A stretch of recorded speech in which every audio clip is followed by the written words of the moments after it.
read something? Okay, cool. My name, again, is Zachary Rapp. I'm here from Altoida.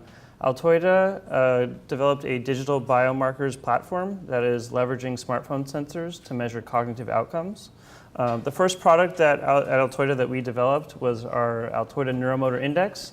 It is an augmented reality-based test that runs on a tablet that has a back-end machine learning model that is used to aggregate, process, and output data.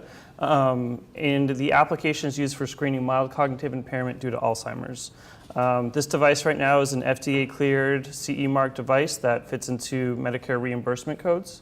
And again, the clinical superiority behind our device is that we're actually able to predict the onset of mild cognitive impairment due to AD 6 years in advance before gold standard biomarkers with a 94% accuracy, 94% sensitivity, 93% specificity.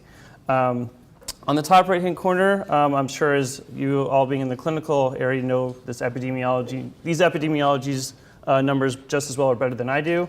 The way that we're thinking about this at Altoida is that an understanding over the next 30 years, the number of people that are 65 and older are going to double.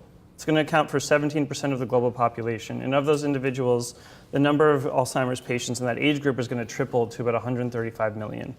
So we find that this is a really mature and appropriate inflection point for interventions like ours that are more of a prognostic, and you have to be very careful about using the word diagnostic around around neurologists with Alzheimer's, but as a diagnostic digital biomarker. On the bottom left-hand corner, I'm sorry if you can't see, to get a better understanding of how we're doing this, the codes that we get reimbursed for, again, are more of screening, again, into the comprehensive entourage of tests that neurologists or geriatricians use today to properly diagnose Alzheimer's, and as well as a monitoring tool for any type of lifestyle intervention because there are no drugs on the market right now for treating MCI. So again, just on the bottom left, if you can see it, I know it's kind of hard. Again, we're an augmented reality front-end interface. Our test is comprised of 3 separate tests, one of a more motor index dexterity test of just tapping certain objects and circling objects, and then 2 augmented reality tests. Our first test is a hide-and-seek game. Again, this is an area where our chief scientific officer, who's been working on AR, VR interventions for the past 20 years, was very thoughtful about this.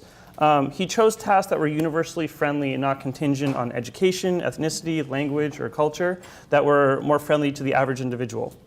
So what we simply have you do is go around the doctor's office and virtually hide 3 objects and being able to find them in a non-specific order.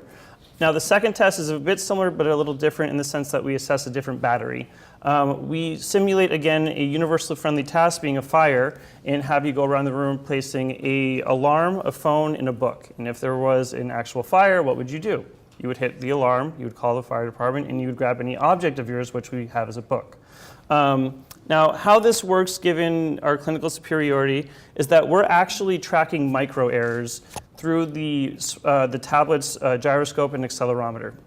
Now, the digital biomarker that we actually extract from this is being able to measure what we call activities of daily living, and that digital biomarker being real-world evidence. How we're able to do this is through our machine learning model, which is our neuromotor index technology that, again, aggregates this data, processes it, and gives you one score of giving you an understanding if the patient is healthy, at risk for MCI due to AD, or if they in fact have MCI due to AD. Based on the 4,000 patients that we've been following for about 12 years, with the 30 million plus in grant funding that we've gotten to develop this product, we've actually been able to measure the conversion from clinical MCI or prodromal AD to mild AD, outperforming EEG, CSF, and MRI, not cumulatively, but individually. I will tell you that the vision at Altoida that we're having right now, of course, is rolling out our device to memory clinics, again, whether this is neurologists, geriatricians, even some GPs, and being able to assist them by giving them a credible digital biomarker that they can trust into the comprehensive entourage of screening tools that they use to properly diagnose patients. In addition, we are working with pharmaceutical and CROs. Right now we're working with Novartis, Takeda, Roche, soon to be a few others as well, and being able to help them better enroll people into clinical trials that are, again, falling into the right criteria and as well as a longitudinal endpoint to support the validation of their drugs. In addition to that, we are going to be coming out with a consumer version of our app this coming September that will be on the App Store and will be, you can get on iOS devices and Android devices as well. And then eventually we want to be able to migrate towards a data platform. This organic process that we have gone through of being able to be a prognostic and diagnostic biomarker and then merging into the pharmaceutical industries to help as a companion diagnostic and as well help with assisting validate drugs in clinical trials. And as well, internally, we're working on a theragnostic, a digital therapy for Alzheimer's patients. We want to be able to recycle that process with other CNS disorders. We really believe that this is the time where there has been so much progress in technology and that we can leverage what's been built to better understand cognition. And that's what we're doing at Altoida. Any questions? Okay. Thank you. I think you're first. Go ahead. A quick comment. So, yep. basically, you're first focusing on Alzheimer's. Alzheimer's don't have any treatment now. So, if you identify early 6 years before. Great question. So what are you going to do? Are you going to increase the burden? Yep, sure. So what his question was, again, if you're found out to be at risk or have mild cognitive impairment, what do you do because there are no drugs on the market? Through simulations and peer-reviewed published literature, there has been proven evidence that if you catch the progression early enough at risk, that there are actual lifestyle interventions that you can make that ensure up to 10 years of healthy living.